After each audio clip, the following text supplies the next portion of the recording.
चला स्क्रीन दिसते ना? हो हो.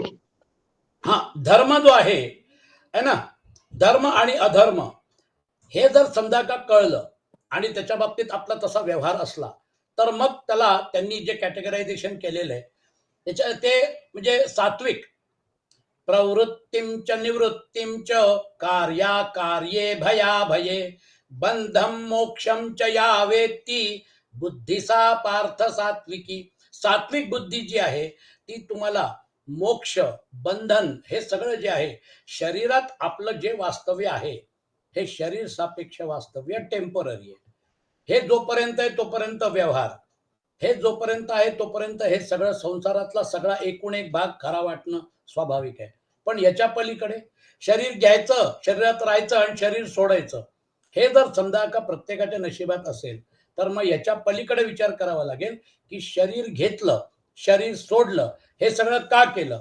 कर्मगतीप्रमाणे तुम्हाला जे काय शरीर मिळालेलं आहे ते तुम्हाला कर्म करण्यासाठी मिळालेलं आहे. तुमचं विहित कर्म झाल्यानंतर ते सोडावं लागेल.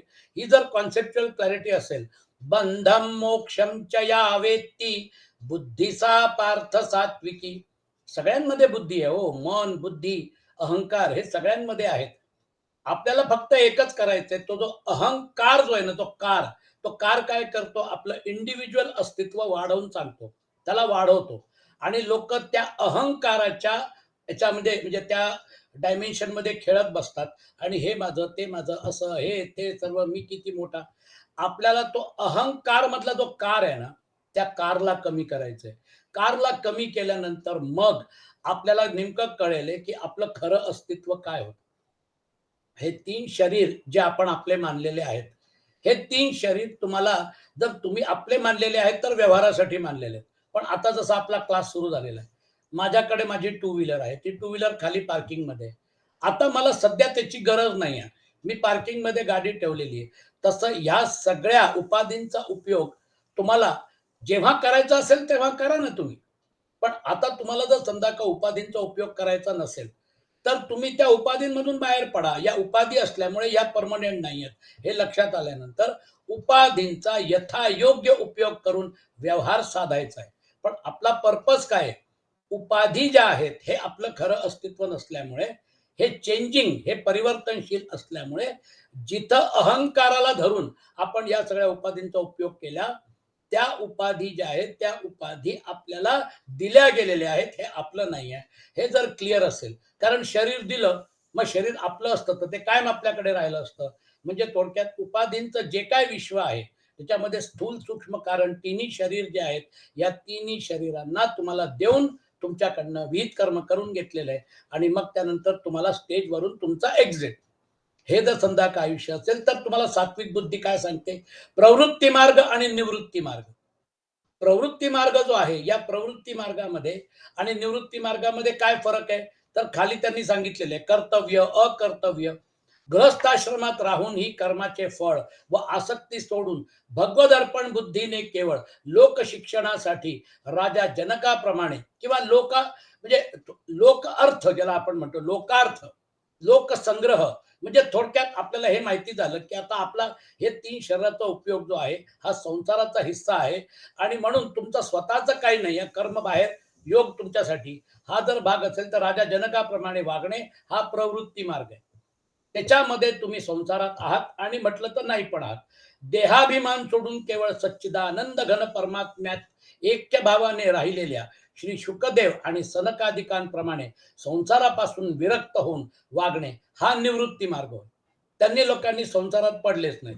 ते जे होते त्यांनी जे ब्रह्मचर्याचं पालन केलं, संसाराला बगल दिली म्हटल्यानंतर काय झालं? तुमच्याकडे 4 आश्रम आहेत. पहिला आश्रम ब्रह्मचर्य आश्रम, तो तुम्ही स्वीकारला. त्यानंतर पुढचे जे 2 आश्रम आहेत ते बरेच लोक गाळून टाकत होते. ते काय करायचे? ब्रह्मचर्यामधून डायरेक्ट संन्यास आश्रमामध्ये उडी घ्यायचे. उदाहरणार्थ आदिशंकराचार्य, त्यांनी संन्यास स्वीकार केला, आईची परमिशन घेतली, आईने परमिशन दिल्यानंतर ते डायरेक्टली संन्यास आश्रमाकडे वळले. आणि मग त्यानंतर त्याचे 2 आश्रम जे होते, कोणते कोणते? तुमचा गृहस्थ आश्रम आणि वानप्रस्थ या 2 आश्रमांना त्यांनी बगल दिली. आपल्याकडे पण त्या काळामध्ये वैदिक काळामध्ये बरेच लोक जे होते गेल्या जन्माचे इतके सॉलिड संस्कार असायचे की ते जे होते त्यांना लोकांना सांगाय म्हणजे काय म्हणतात त्याला, त्याची ओढ असायची. आता ज्ञानेश्वर माऊली वगैरे लहानपणामध्ये त्या विषयांची ओढ निर्माण झाली आणि ते लोक त्या मार्गाने गेले.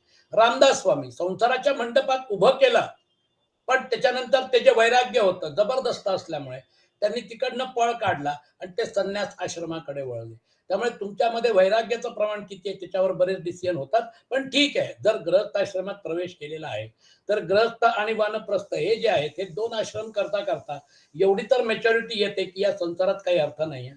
हे फक्त तुम्हाला व्यवहारापुरतं दिलेलं आहे. शेवटी म्हातारपण आलेलं आहे, दिसत नाही, ऐकू येत नाही, बेड रिडन आहे. आता एक खोली देखील ते एका खोलीमध्ये एका बेडवर पडलेला आहे. वय काय 97 वर्ष. लोक तुमच्याकडे त्यांना वेळ असेल तर बोलतील, नसेल तर नाही बोलणार. म्हणजे ते जे आयुष्य आहे ते आयुष्य परत एकांताकडे जातं. आणि मग तेव्हा माझ्याशी कुणी बोलत नाही.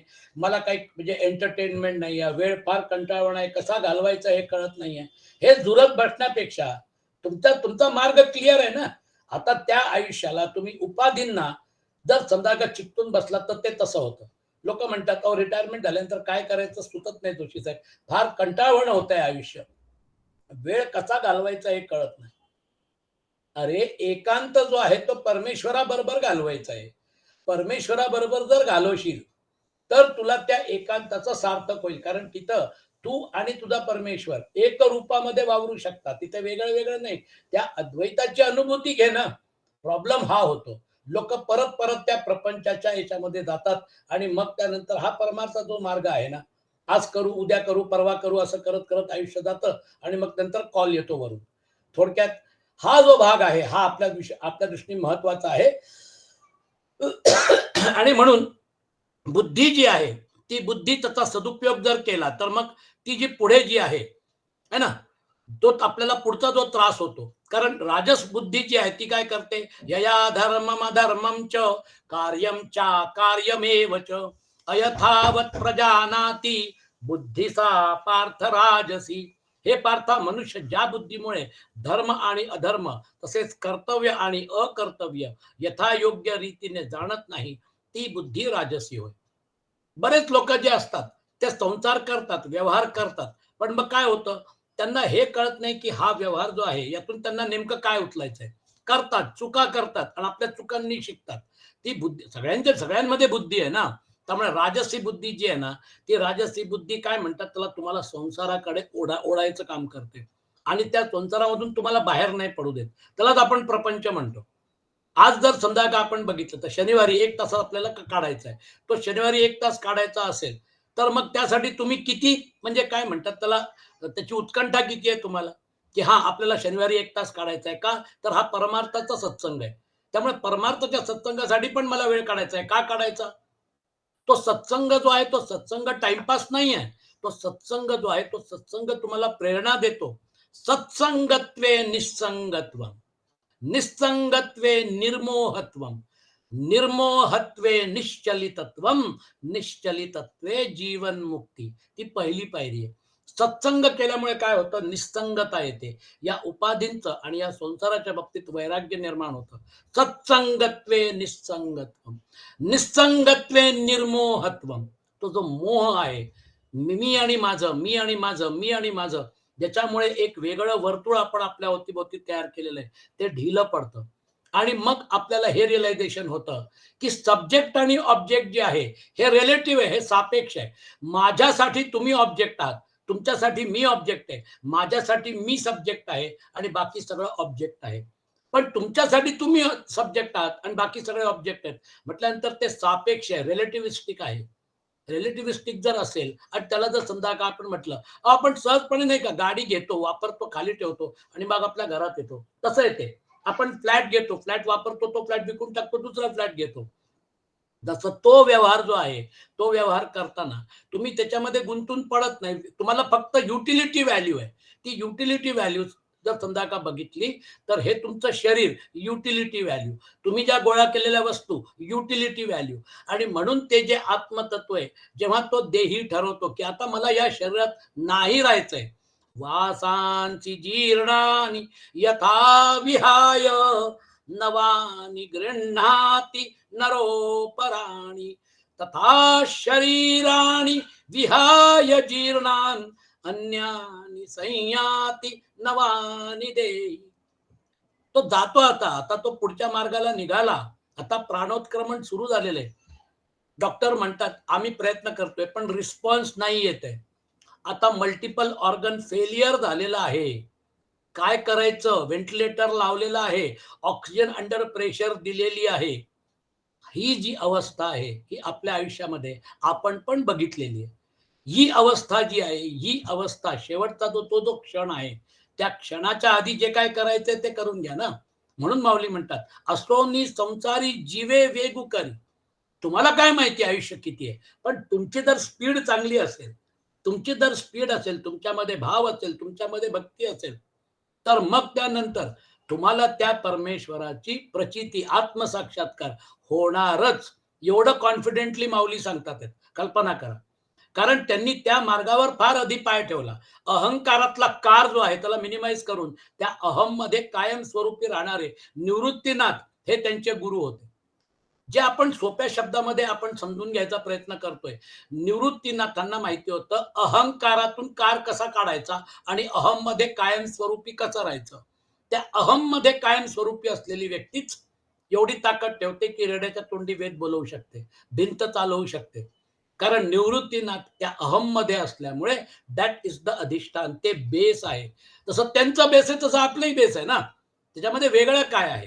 वेगळं अस्तित्व जे आहे या वेगळ्या तिथे परब्रह्माच्या अहमच्या डायमेन्शन मध्ये कार नसल्यामुळे अहंकार जो आहे तिथे वेगळं डायमेन्शन तथाकथित दिसतं. शरीर सापेक्ष असल्यामुळे शरीर सोडून गेल्यानंतर मग त्याच्याशी कसं इंटरॅक्ट करणार.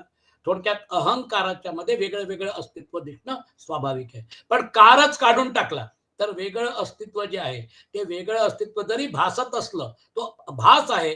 कारण तो त्यातून कधीच बाहेर पडलेला आहे. त्याच्यासाठी ह्या तीन शरीराचं महत्व झिरो आहे.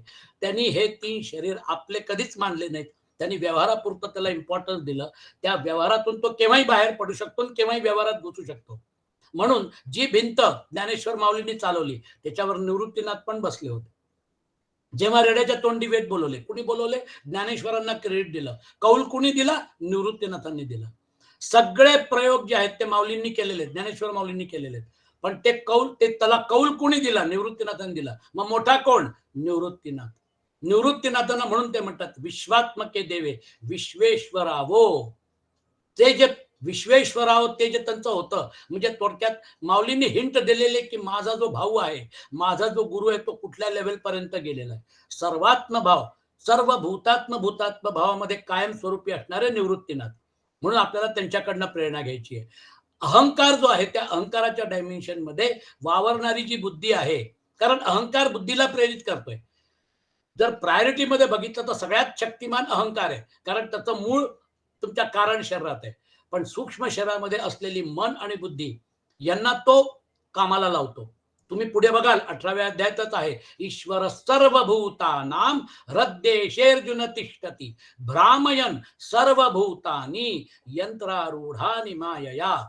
यंत्रावर आरूढ असून त्या यंत्र जसं तो रोलर कोस्टर जो आहे तो फिरल्यानंतर आपल्याला पण फिरावं लागतं मजबुरीने कारण बेल्ट बांधलेला आहे. तसं रोलर कोस्टर राईड 84 लक्ष योनींची चालू आहे. आणि म्हणून अधर्मम धर्ममितिया म्हणते तम. आता राजस बघितला आपण आणि तामसी जो आहे त्याला कुठलीच गोष्ट सरळ दिसत नाही. तो त्याचं कायम अदरवाईज बघतो. हे अर्जुना तमोगुणाने व्यापलेली जी बुद्धी अधर्मालाही धर्म आहे असे मानते, तसेच याच रीतीने इतर सर्व पदार्थांनाही विपरीत मानते, ती बुद्धी तामसी होय. अधर्मम धर्ममिति या मन्यते तमसावृता सर्वार्थान विपरीतांश्च बुद्धिसा पार्थ तामसी. आता बुद्धीच्या पलीकडे अजून एक सॉलिड डायमेन्शन जे आहे ते धृतीचं असतं. धृती जी आहे त्याच्यामध्ये बुद्धी तत्व जे आहे ते बुद्धी तत्व आणखीन आणखीन ऍडव्हान्स स्टेजमध्ये जातं, ज्याला आपण म्हणतो हॅबिट फॉर्मेशन. त्याला सवय लागलेली असते. हॅबिट फॉर्मेशन सहज नाही होत. आपल्याला लहान मुलांना सवय करून द्यावी लागते. बेटा पेपर वाचला ना, मग आता घडी करून ठेव. आता पुस्तकं तुझं काम झालं ना, अभ्यास झाला ना, मग आता सगळे पुस्तकं व्यवस्थित नीट करून त्या बस्त्यात ठेव. आपलं जर समजा का जेवण झालं असेल तर ताट जे आहे ते ताट तिथेच ठेवायचं नाही. ताट उचलून ते जे बाहेर आहे त्या भांड्याच्या टोपलीत टाकायचं, कारण मग ते भांडे घासायला जातील.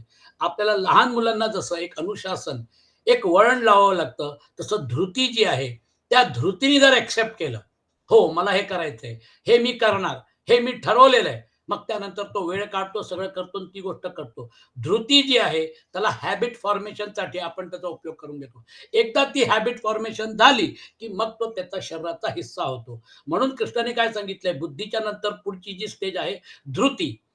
धृत्यायया धारयते मन प्राणेंद्रिय क्रिया योगेन व्यभिचारिण्या धृती सा पार्थ सात्विकी. हे पार्था, ज्या अव्यभिचारिणी धारणा शक्तीने मनुष्य ध्यान योगाने मन प्राण व इंद्रिये यांच्या क्रिया धारण करीत असतो, अव्यभिचारिणी धारण शक्तीने, ती धारणा सात्विक होय. म्हणजे अव्यभिचारिणी म्हणजे नाही ठीक आहे, आता थोडा वेळ म्हणजे काय म्हणतात त्याला, परमार्थ पण करू, थोडा वेळ प्रपंच पण करू, थोडा हे करू, वेळ मिळाला तर परमार्थ करू. म्हणजे त्याच्यामध्ये इफ्स अँड बट्स भरपूर आहेत. परमार्थाला क्वालिफाय केलेलं आहे. वेळ मिळाला तर, इच्छा असली तर, जर समजा का बाकी सगळ्या गोष्टी महत्वाच्या नसतील तर, मग त्यानंतर मी परमार्थ करीन. आता ही झाली काय, हा हा झाला व्यभिचारिणी धारणा शक्ती. ही काय करते, दोन्हीकडे करत राहते. वेळ मिळाला तर, आणि काही लोक काय करतात, नाही मी यावेळी मी हे काम करणार, मी ठरवलेलं आहे की यावेळी मी माझी ध्यान साधना करणार, प्राणायाम करणार, जे काय आहे ते. मग तो वेळ, ती वेळ जी आहे, ती वेळ सकाळी 4 वाजताची असो किंवा संध्याकाळी 6 वाजताची असो, तो त्यावेळी ते करताना तुम्हाला दिसेल. त्याची ती हॅबिट फॉर्मेशन झालेली आहे. हॅबिट फॉर्मेशन जी आहे, झोपण्याची वेळ, उठण्याची वेळ, जेवणाची वेळ, या सगळ्या गोष्टी ज्या आयुष्यात होतात, त्याला हे महत्वाचं असतं. अव्यभिचारी, आता तुम्हाला सात्विक लेवलला काय होतं माहिती का, कॉन्सेप्च्युअल क्लॅरिटी आहे. मला परमार्थ जो आहे त्याला प्रायोरिटी द्यायची आहे, प्रपंचाला मी सेकंड प्रायोरिटी देईन. मला जर परमार्थाला प्रायोरिटी द्यायची असेल तर परमार्थाला माझ्या आयुष्यामध्ये मी स्थान दिलेलं आहे. त्यावेळी मला सत्संग जो आहे ना, हा, दिस इज द क्लासिक एक्झाम्पल, की तुम्हाला परमार्थाविषयी किती गोडी आहे. खरं मी सांगतो, सत्संग हा जो भाग आहे ना, पूर्वी कसं होतं, आता कसं होतं, कोरोना पिरियडमध्ये काय झालं, सगळं ऑनलाईन, ऑनलाईन, ऑनलाईन होतं. कारण घराच्या बाहेर लोक जात नव्हते. आता काय झालेलं आहे, ऑफलाईन फॉर्मॅट एवढा जोर पकडतोय, की लोक अक्षरशः कार्यक्रम असेल, काही जर समजा का असेल, तर घरातून बाहेर कसं पडायचं आणि तो कार्यक्रम कसा अटेंड करायचा, तोबा गर्दी असते. मग तो टुरिस्ट स्पॉट असो किंवा धार्मिक स्थळ असो, कल्पना करा तुम्ही. म्हणजे थोडक्यात आता ऑफलाईन फॉर्मॅट जोर पकडतोय. People are prepared to travel. ते लोक चालत येतात, ते लोक पायी येतात, गाड्यांमध्ये येतात आणि मग त्यानंतर तो कार्यक्रम अटेंड करतात. याचा अर्थ आहे की ऑफलाईन फॉर्मॅट जो आहे, हा ऑफलाईन फॉर्मॅट पण पॉप्युलर होतो. मग तुम्ही तेव्हा 1 तास किंवा अर्धा तास सत्संगाला आपल्याला वेळ नव्हता. आता लोक 2-2, 3-3 तास जो आहे तो घालवतात त्या सत्संगासाठी.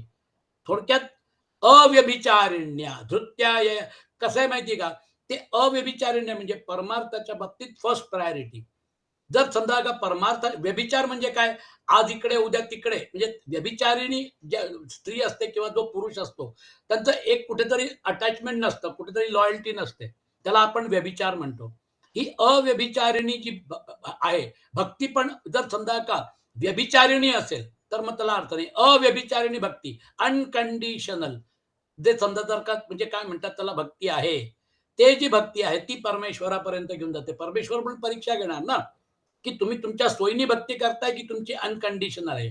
आणि म्हणून ज्या अव्यभिचारिणी धारणा शक्तीने मनुष्य ध्यान योगाने, कारण ध्यान योग जो आहे तो पण 6व्या अध्यायात त्यांनी सांगितलाय.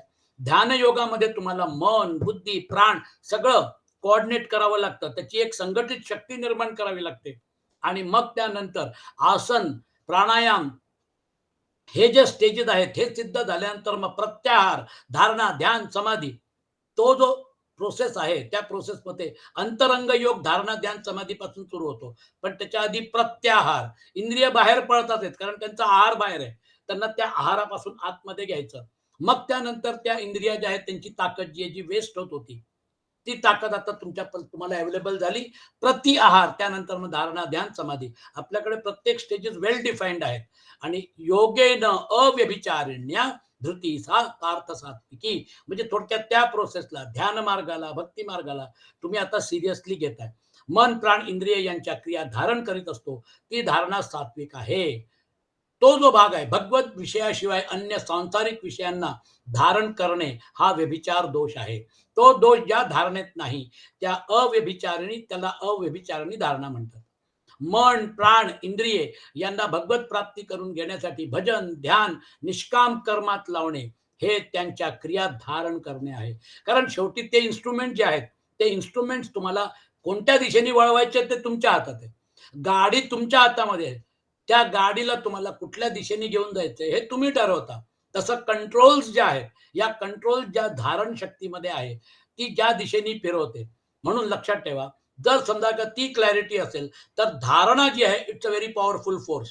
कारण एकदा ती कल्टिवेट झाली, की मग त्यावेळी तुम्हाला ते करायलाच आवडतं. असं ते कंडिशन होऊन जातं पूर्ण. आणि जर समजा जर काही कारणास्तव नाही करता आलं, आहे ना? ठीक आहे ना. पण त्यावेळी जर समजा का तुम्हाला आता त्यावेळी तुम्ही नामस्मरण करता, त्यावेळी तुम्ही पूजा करता, त्यावेळी तुम्ही ट्रॅव्हलिंग करताय. तर तुम्हाला त्याची शोबाजी करायची गरज नाही. सगळ्या लोकांच्या समोर ती माळ काढायची, मग त्यानंतर ते जरा हे करायचं, मग त्यानंतर ती माळ जपत बसायची. आता मी जप करतोय. काही गरज नाही ना. त्यावेळी जर समजा का तुमचा अजपाजप चालू असेल, the purpose of that is not the physical part. लोकांना दाखवण्यासाठी नसतं. तो जो भाग आहे तो इंटरनलाइज साधना आहे ती. त्यामुळे इंटरनलाइज साधनेसाठी 24 तास 365 दिवस एनी टाइम एनीवेअर इंटरनलाइज साधना पॉसिबल आहे. आज जर समजा जर का आपल्याला अहंकार मधला कार काढायचा आहे आणि अहम ठेवायचा आहे, तर त्यासाठी बाहेरचे जे सगळे प्रयोग आहेत ते प्रयोग करा किंवा नका करू, काय फरक पडतोय? तुम्ही जर समजा का अहंकाराचा जर समजा का डायमेन्शन स्विच ऑफ करून टाकला, तर that is something which is possible any time anywhere ना. आपल्याला व्यवहार करायचा आहे. त्या व्यवहारासाठी आपल्याला अहंकाराची गरज आहे. कारण तिथे तुम्हाला लोक तुमच्या नामरूपाने ओळखतात. जर समजा का मीटिंग असेल, त्या मीटिंगमध्ये तुम्ही जर गेलात, तर लोक काय म्हणणार, या जोशी साहेब, या या बसा बसा, बघा खुर्ची तुमच्यासाठी ठेवलेली आहे. या जोशी साहेब म्हणजे नामरूप जे आहे, तो त्या मग त्यानंतर मीटिंग सुरू होणार, मग त्याच्यामध्ये अजेंडा येणार, मग डिस्कशन होणार, डिबेट होणार आणि मग फायनल डिसिजन होणार. What is wrong in that? त्याच्यामध्ये जे 25 लोक बसलेले आहेत, प्रत्येक जण आपापला वेगळा व्यक्ती आहे. व्यक्तिशः त्याचं कॉन्ट्रीब्युशन देतो, डिस्कशन होतं, डिबेट होतं, डिसिजन होतं. हा जो भाग आहे ह्याच्यामध्ये ज्या वेगळ्या वेगळ्या व्यक्ती बसलेल्या आहेत, प्रत्येकाने आपला रोल प्ले केला. म्हणून लक्षात ठेवा, आपल्याला तो जो भाग आहे तो आपल्याला व्यवस्थित माहिती आहे. फक्त त्याच्यात आता मीटिंग संपली ना, आता मीटिंग संपली, सगळे लोक आपापल्या घरी गेले. आता त्या मीटिंगमध्ये जो काय रोल प्ले केला, झालं संपलं ना, मीटिंग इज ओव्हर. आता तिथं तुम्हाला तुमचं जे काय तुम्हाला तुमचं योगदान द्यायचं होतं ते तुम्ही दिलं आणि मग परत तुम्ही तुमच्या घरी आलात. घरी आल्यानंतर आपण घरी कुठे हँगओव्हर ठेवतो? आपण त्या मीटिंग पुरतं तिथे सगळ्यांशी इंटरॅक्ट करतो आणि घरी येऊन जातो.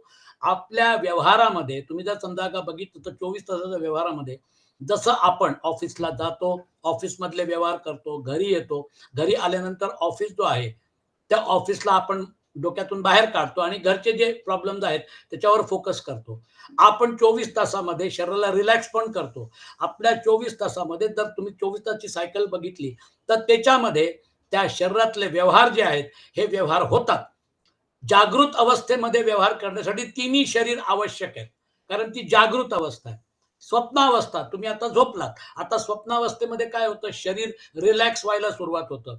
इंद्रिया ज्या आहेत, त्या इंद्रिया विश्राम करतात. इंद्रिया विश्राम करतात, तर मन काय करतं स्वप्नावस्थेमध्ये? एक वेगळी सृष्टी तयार करतं. कारण प्राण जो आहे हा 24 तास ऍक्टिव्ह असतो.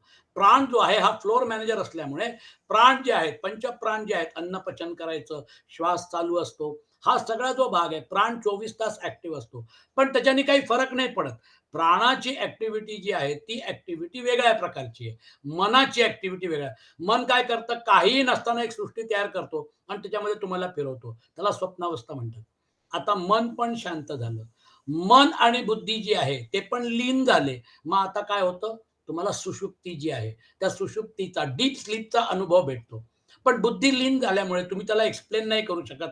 फक्त आनंद, आनंद, आनंद हेच फक्त व्हायब्रेशन राहतात आणि त्यामुळे विथआऊट डिस्क्रायबिंग इट तुम्हाला एक एक्सपिरियन्स तयार होतो. त्याला सुषुप्ती म्हणतात.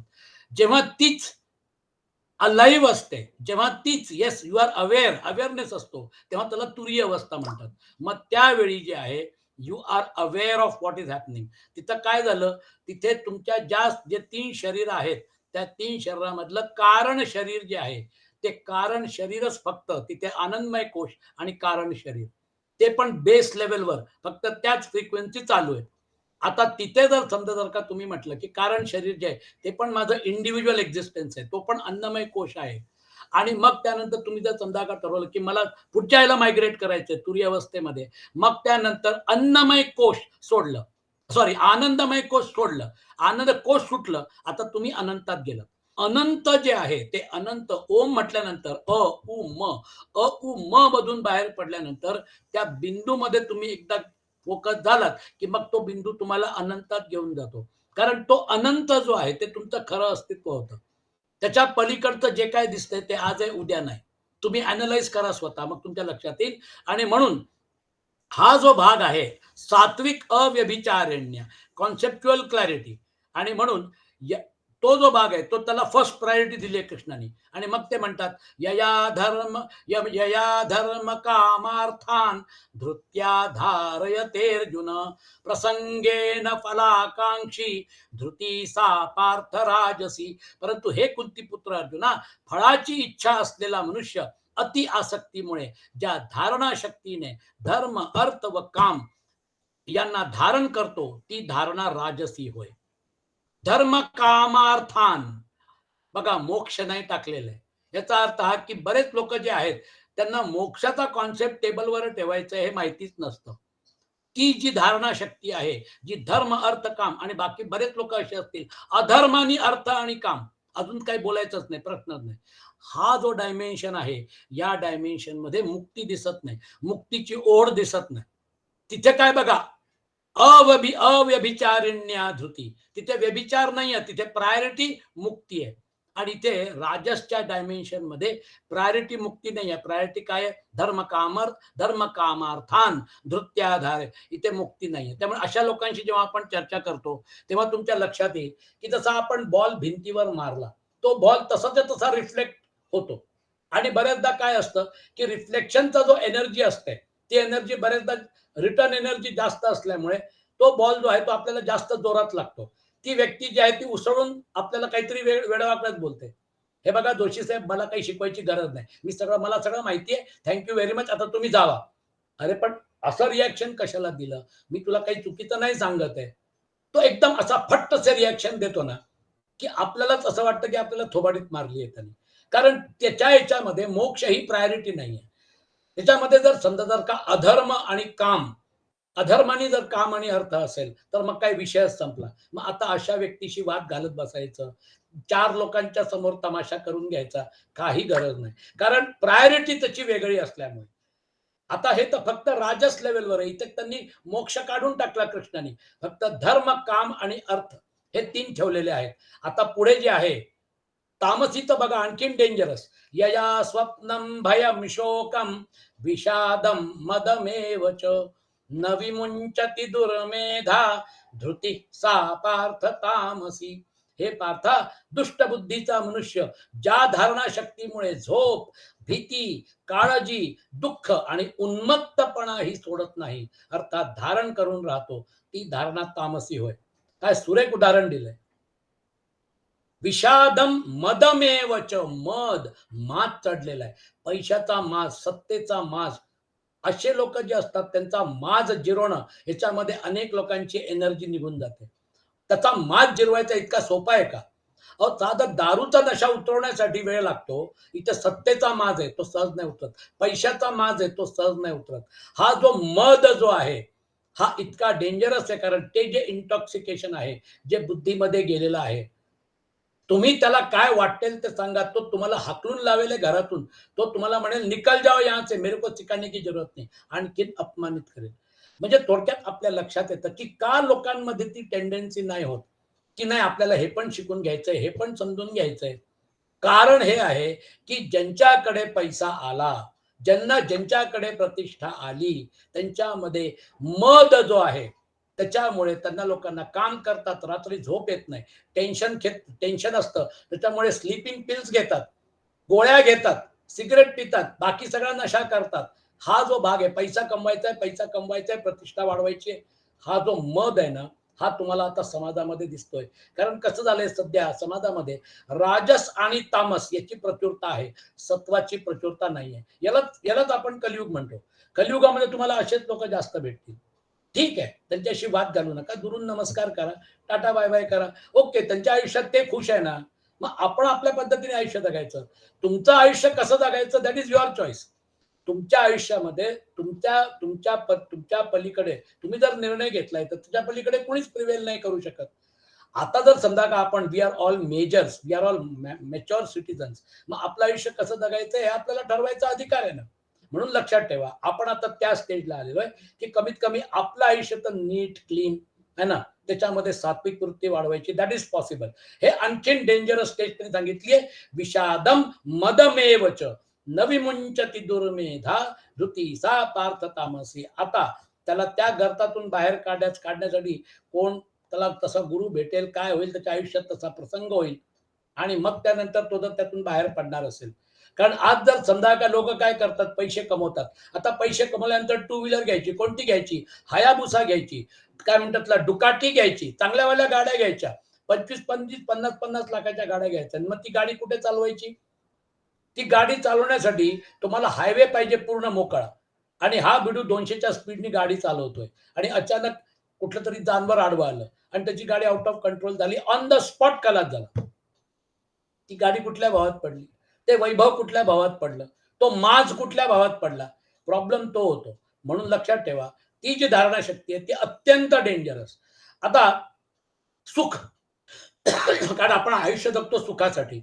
सुखम त्विदानीं त्रिविधम शृणु मे भरतर्षभ, अभ्यासाद् रमते यत्र दुःखांतम च निगच्छति. हे भरत श्रेष्ठा, आता 3 प्रकारचे सुखही तू माझ्याकडून ऐक.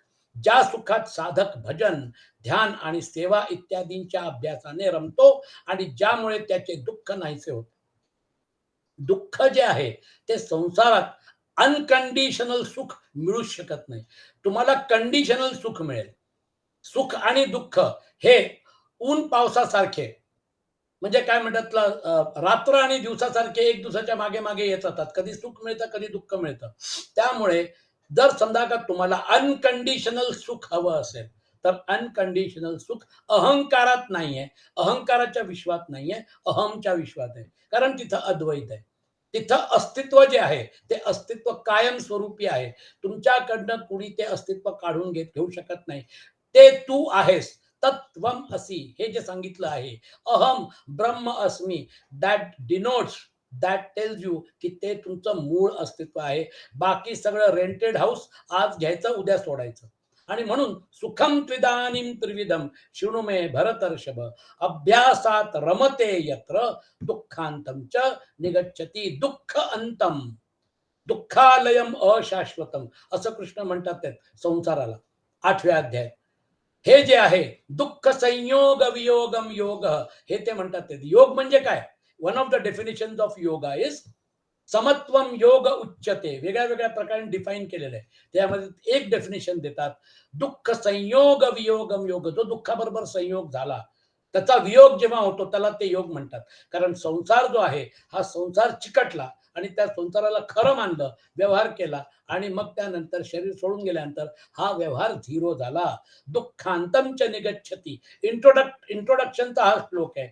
आणि मग ते म्हणतात तिथे प्रॉब्लेम काय होतो, ज्या गोष्टी आवडत होत्या, ज्या गोष्टी संग्रह केलेल्या होत्या, हे सगळं जे आहे हे खरं वाटत होतं, ते आता सोडावं लागतंय म्हणून त्रास होतो. यत्तदग्रे विषमिव परिणामे मृतोपमम तत्सुखम सात्विकम प्रोक्तम आत्मबुद्धी प्रसादजम. आत्मबुद्धी प्रसादजम, जे आरंभी जरी विषासारखे वाटले. का बरं विषासारखे वाटले? कारण तुम्हाला आम्ही या 3 शरीरामधून बाहेर निघायला सांगतोय. हो, पण 3 शरीरामधून बाहेर निघायचं म्हटल्यानंतर माझं मन, माझी बुद्धी, माझे नातेवाईक किती छान वाटतंय, किती चांगलं एंटरटेनमेंट आहे इथे, है ना? हा नाही तो नाही तो. बघा कसं, म्हणजे थोडक्यात आयुष्य किती चांगलं चाललेलं आहे. विड्रॉ करायचं म्हटल्यानंतर मग ही मजा जाते ना. म्हणून यत्तदग्रे विषमिव, तुम्हाला सांगतात सत्संगामध्ये की ठीक आहे, याला रिलेटिव्ह इम्पॉर्टन्स आहे. शरीर जोपर्यंत आहे तोपर्यंत याचं महत्व आहे. त्यामुळे शरीराचा सदुपयोग कर, त्याला तपश्चर्या कर, म्हणजे ते शरीर चांगलं ठेव. आणि ते शरीर जे आहे त्या शरीराने आत्मसाक्षात्कार करून घे, कारण आत्मसाक्षात्कार झाल्यानंतरच तुझ्या आयुष्याला खऱ्या अर्थाने आयुष्य सार्थक झालं. तो जो भाग आहे यत्त दग्रे विषमिव, कारण हे सोडावं लागतंय ना, इतक्या इतक्या जन्मजन्माचं अटॅचमेंट आहे त्याला, है ना, कारण म्हणून ते विषम आहे. जे आरंभी जरी विषासारखे वाटले तरी परिणामी अमृतासारखे असते. असतोमा सतगमय, तमसोमा ज्योतिर्गमय, मृत्योर्मा अमृतम गमय. ते जे अमृत आहे परिणामी अमृतासारखे असते. ते परमात्मा विषयक बुद्धीच्या प्रसादाने उत्पन्न होणारे सुख सात्विक म्हटले गेले आहे. परमात्मा विषयक म्हणजे परमात्मा आणि जीवात्मा वेगळा कुठे? माऊली सांगतात आहेत ना, एक हरी आत्मा जीव शिव समा, वाया तू दुर्गमा न घाली मन. और किती अजून किती सिंपल करायचं. नाण्याच्या जर दोन बाजू असतील आणि त्या दोन बाजू ज्या आहेत त्याच्यामधला जो राजमुद्रेचा भाग आहे तो परमात्मा आहे, व्यवहाराचा भाग आहे जो कॉइन डिनॉमिनेशन आहे तो जीवात्मा आहे. एकदा नाही दोनदा नाही. मग आता काय ते म्हणतात, वाया तू दुर्गमा न घाली मन. उगाच योग करतोय, हे करतोय, ते करतोय. म्हणजे बेसिकली तुला मेन मुद्दा कळला ना, मग तो जो मेन मुद्दा आहे त्याच्यावर फोकस कर, कॉन्सन्ट्रेट कर. आपल्या आपल्या अस्तित्वाला दोन बाजू आहेत. ती जी दुसरी बाजू आहे ती अनंत बाजू आहे. ती बाजू जी आहे तिथे द्वैत नाही आहे, तिथे अद्वैत आहे. म्हणजे थोडक्यात तुमची इथली जी पर्सनॅलिटी आहे, आपलं हे जे वेगळं अस्तित्वाची जी पर्सनॅलिटी आहे, ते जे डायमेन्शन आहे ते dimension is not the only dimension. ते जे डायमेन्शन आहे ते रिलेटिव्हिस्टिक डायमेन्शन आहे, तो व्यवहाराचा भाग होता. आणि म्हणून जेव्हा आपण त्या बाजूला जाऊन बघतो की सगळं अद्वैत आहे, तिथं वेगळं वेगळं काही नाही आहे, सर्वात्म भाव आहे, आत्मतत्व एकच होतं, हे जर समजा जर का त्या रिअलायझेशन, मग तिथे तुम्हाला वेगळं वेगळं काहीच दिसणार नाही ना. संसारामध्ये जे वेगळं वेगळं दिसणाराचा जो आभास होता तो संसारामध्ये खरा वाटत होता. त्यातून बाहेर पडल्यानंतर मग वेगळं वेगळं अस्तित्व जे आहे आत्मतत्वामध्ये एकच आत्मतत्व दिसू लागल्यानंतर मग हे जे वेगळं वेगळं वेगळं दिसणं जे आहे, हा जो व्यवहाराचा भाग आहे, हा सगळा व्यवहाराचा भाग एक एक एका क्षणात रिजेक्ट होतो. केव्हा? त्या लेवलला, परमार्थाच्या लेवलला रिजेक्ट होतो. म्हणून आदिशंकराजीने सांगितलंय ब्रह्म सत्यम जगन मिथ्या जीवो ब्रह्मैव नापरहा. जीव हा ब्रह्मच आहे. तो जो आहे तो परमात्म्यापासून वेगळा नाहीये, फक्त त्याचा बघण्याचा दृष्टिकोन वेगळा होता. म्हणून ते म्हणतात तत्सुखम सात्विकम प्रोक्तम आत्मबुद्धी प्रसादजन. आता जर समजा का तुम्हाला ती कला माहिती झाली की आपण इकडून तिकडे कसं जायचं, है ना, जे जीवात्म भाव आहे तिथून परमात्मा भावामध्ये कसं जायचं, सर्वात्म भावामध्ये कसं जायचं, ती जी ट्रिक आहे. तुम्ही ओंकार जप करता, ओंकार जप करताना तुम्हाला प्रॅक्टिस करून घेतल्या ते अ उ म मधून बाहेर पडा, अ उ म मधून बाहेर पडा, त्या बिंदीमध्ये जा. जेव्हा तुम्ही फुली फोकस्ड असता आणि खऱ्या अर्थाने जेव्हा तुम्ही मायग्रेट करता, अ उ म मधून बाहेर पडता आणि मग तिथे राहता. आता प्रॅक्टिस झालेली आहे ना, गाडी चालवायची प्रॅक्टिस झाल्यानंतर first gear, second gear, third gear, top gear पर्यंत सगळे ऑटोमॅटिकली पडतात की नाही. सांगायचं तात्पर्य आहे की जी प्रॅक्टिस आहे ती परफेक्ट करा. कारण तुम्हाला जर समजा का ओंकार सिद्ध झाला तर तुम्हाला ते डायमेन्शन जे आहे, जेव्हा आयुष्याचा शेवटचा क्षण येईल आणि त्यावेळी जेव्हा तुम्ही त्या डायमेन्शनाच्या त्या बिंदूमध्ये स्वतःला अवस्थित असाल, तर मग त्यानंतर त्या बिंदूमध्ये ते अनंत आहे, ज्याला 8व्या अध्यायात भगवान कृष्ण म्हणतात अधियज्ञ. त्या अधियज्ञामध्ये जेव्हा तुम्ही असता, कविं पुराणम अनुशासितारम अणोरणीयाम समनुस्मरेद्य. ते जे आहे त्या अनंतत्वाचं वर्णन जे 8व्या अध्यायात करतात आणि मग ते म्हणतात तिथं आता तू अवस्थित झालेला आहे. कारण ओंकाराचा जप सुरू केलेला आहे. आता आता आयुष्य संपायला आलेलं आहे. ओंकाराचा जप सुरू केलेला आहे. अधिष्ठान मध्ये स्वतःला पावला. डायरेक्ट मोक्ष, डायरेक्ट. कारण त्या लेवलला तुम्ही असाल तर मधले जे लेवल आहेत भुव, स्वाहा, महा, जन, तप, सत्यम सगळे गायब, डायरेक्टली वैकुंठ लोक. कारण त्या पॉइंटला गेल्यानंतर यद्गत्वा न निवर्तन्ते तद्धाम परमम. काय व्यवस्थित साधलं असेल त्या योग्यानी की त्यांनी ओंकार साधना करून बरोबर त्यावेळी, आता फक्त ओंकारचा जप सुरू केलेला आहे, ओम ओम ओम म्हणल्यानंतर आता त्याला ती प्रॅक्टिस झालेली आहे. ओम म्हटल्यानंतर तो तिथे त्या पॉइंटला फोकस झालेला आहे. प्राणोत्क्रमण झालं, झालं, संपलं. प्राणोत्क्रमण झाल्यानंतर एक शरीर काय, तिन्ही शरीर सुटले आणि डायरेक्ट उडी मारली वैकुंठ लोकात. म्हणजे 8व्या अध्यायामध्ये भगवान कृष्णाने तुम्हाला समजावून सांगितलंय की तो जो योग आहे, भ्रुवोर्मध्ये प्राणमावेक्ष सम्यक. प्राण हे सगळं आता भ्रुवामध्ये म्हणजे आज्ञाचक्रामध्ये फोकस झालेलं आहे आणि तिथून डायरेक्टली वाया सहस्त्रार चक्र तो निघून गेला ब्रह्मरंध्रातून. किती परफेक्ट साधन आहे. ओंकार जप साधा सोपा, काही विधी निषेध नाही. 24 तास 365 दिवस केव्हाही करत असेल तर करू शकता. और क्या चाहिए. पण तत्सुखम सात्विकम प्रोक्तम आत्मबुद्धी प्रसादजम. तिथे आत्मतत्व जे आहे त्या आत्मतत्वाबरोबर खेळणं. म्हणून मी आत्मक्रीड आत्मरती. थोडक्यात you are with yourself. ते जे तुमचं अस्तित्व आहे ते अस्तित्व कायमस्वरूपी होतं. तुम्ही उगाचच ज्या गोष्टी तुमच्या नव्हत्या त्याच्या प्रेमात पडलात आणि स्वतःचं वाटोळ करून घेतलं. विषयेंद्रिय संयोगात यत्तदग्रे मृतोपमम परिणामे विषमिव तत्सुखम राजसं स्मृतम. एक 5 मिनिटं आपण हा जो डायमेन्शन आहे सुखाचा हा एक्झामिन करू आणि आजचं सत्र संपवू. जे सुख विषय आणि इंद्रियांच्या संयोगाने उत्पन्न होते. बघा, इंद्रिय विषयाचा जो संयोग आहे ना, इंद्रिय तीच पण विषय बदलत राहतात. आपण बरेचदा बघतो विषय बदलत राहिले की आपल्याला वेगळे वेगळे अनुभव येतात है ना. तर इंद्रिय विषय संयोग जो आहे तो जो भाग आहे तो आपण आयुष्यामध्ये आपल्याला कायमस्वरूपी बघता येतो. आता तो इंद्रिय विषय जे आहेत तो जो सेन्स डेटा आहे तो इंद्रियांनी जो कॅप्चर केलाय ते मनापर्यंत जातं. मन ठरवतं की आपल्याला यातलं कुठलं चांगलं आहे आणि मग त्याच्या बाबतीत त्याला आसक्ती होते. कुठलं चांगलं नाहीये त्याला तो सोडतो. म्हणजे मन त्याच्यामध्ये गुरफटतं है ना. आणि मग त्यानंतर बुद्धी जी आहे ती बुद्धी जेव्हा तिथे उतरते तेव्हा ते ज्या आठवणी असतात, ज्या आठवणी साठवून ठेवलेल्या असतात त्याच्यामध्ये ते मनाला खेळवत राहतं. म्हणजे थोडक्यात त्या इंद्रिय तो जो संयोग आहे म्हणजे तुम्ही शरीरामध्ये राहून जे काय तुम्ही काय म्हणतात त्याला व्यवहार केले होते त्याच्या बाबतीत ती जी वासना घेऊन तुम्ही गेलात पुढं सूक्ष्म शरीरामध्ये. वासना मनात आहे, कॅरी फॉरवर्ड मनात आहे. कारण सूक्ष्म शरीरामध्ये डायमेन्शन मोठं असल्यामुळे तिथं हा सगळा डेटा जो आहे हा स्टोर होतो. आणि मग त्याच्या बेसिसवर शेवटचा जो भाव आहे परत जन्म घ्यायचा आहे कुठल्याही परिस्थितीमध्ये. मला आता परत आयुष्य जगायचंय पण मला चांगल्या स्वरूपात यायचंय. मग परत त्याच कुटुंबामध्ये त्याच परिस्थितीमध्ये बदललेल्या परिस्थितीमध्ये बदललेलं शरीर घेऊन तो परत त्याच कुटुंबामध्ये येतो. कारण त्या कुटुंबाच्या प्रती त्याची जी आसक्ती असते. हा जो प्रवास आहे जन्मजन्मांतराचा हा प्रवास पण होतोय ना, आपल्याकडे आहे ना. आपल्या धर्मामध्ये त्याला व्यवस्थित डॉक्युमेंटेड करून ठेवलंय.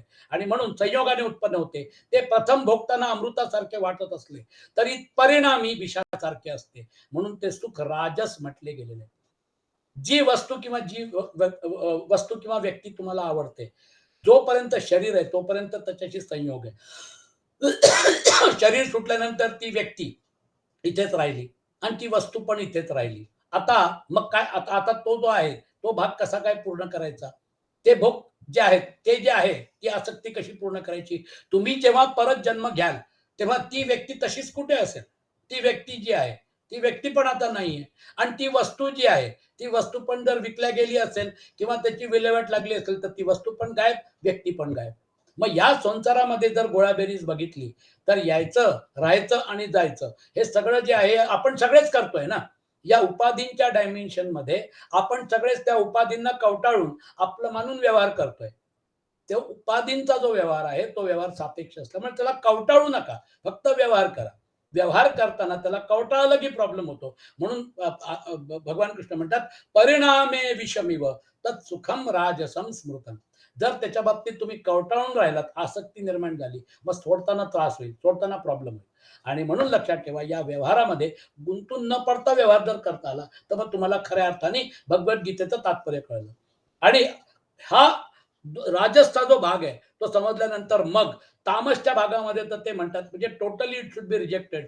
यदग्रे चानुबंधे च सुखम मोहनमात्मना निद्रालस्य प्रमादोत्थम तत्तामसमुदामृतम तत्तामसम उदाहृतम.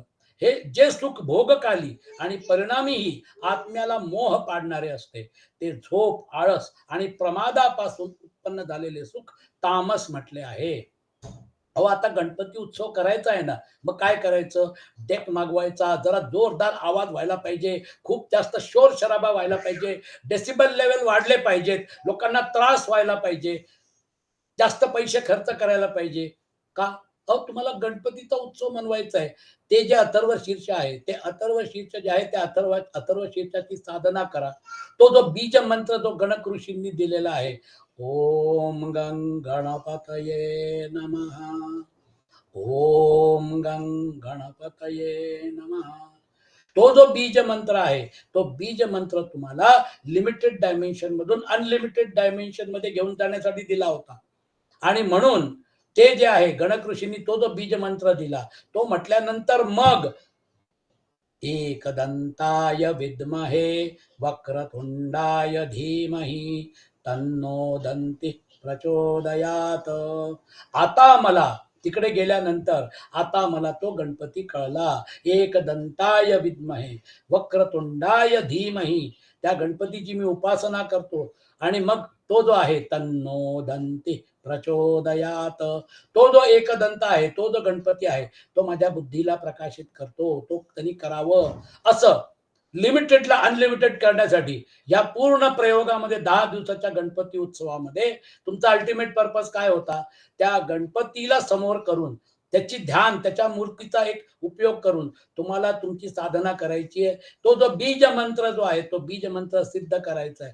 मग त्यानंतर साक्षात, कारण गणपती रूपामध्ये जी स्तुती केल्या गेलेली आहे तेच गणपती याचं शीर्ष आहे.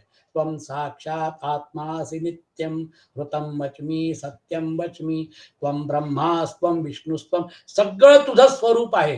तो गणपती जो आहे, तो गणपती किती मोठा असेल? त्या गणपतीमध्ये सगळं विश्व समावलेलं आहे. तो किती मोठा असेल? त्याचं डायमेन्शन काय असेल? थोडक्यात आपल्याकडे ज्या साधना आहेत, बीज मंत्राला धरून तुम्हाला साधना करायची आहे. हा जो धांगडधिंगा, एवढं बजेट आणि हेन तेन सर्व, इज इट नीडेड? विचार करा. आणि म्हणून निद्रालस्य प्रमादोत्थम तत्तामसमुदारतम, तुम्हाला चांगला चान्स मिळाला होता 10 दिवस त्या गणपतीची उपासना करायला आणि त्या गणपतीपासून आपला आत्मसाक्षात्कार करायला. तो बीज मंत्र घेऊन तुम्ही का बरं नाही केला? झालं, वेळ निघून गेली.